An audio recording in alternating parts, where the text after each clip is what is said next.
Good morning বন্ধুরা। আজ আমি কোনো খাবারের ভিডিও বা এমনি কোনো ভিডিও শেয়ার করলে এমনি নর্মাল আমি তোমাদের সাথে একটা শর্ট ভিডিও শেয়ার করছি। সেটা হচ্ছে কালকে আমি মাছ ভাজতে আমার হাতের কী অবস্থা তোমাদেরকে আমি দেখাই।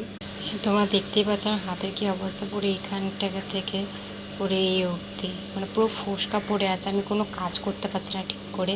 আর টানা আঙুলটা আমার পুরো ফুলে আছে, দেখতেই পাচ্ছ। আমি চাপ দিয়ে আমি কোনো কাজ করি, আমি জামা কাপড় ধুতে পারছি না ঠিক করে, আমার এতটা জ্বালা করছে। এখনও পর্যন্ত যদি হালকা তাহলে পুরো জ্বলছে। মলম লাগিয়েছি তবুও এখনও জানি না কতক্ষণে ঠিক হবে। মানে আমার এরমভাবে কোনো দিন হাতে ফোসকা পড়েনি, এতটা হয়নি।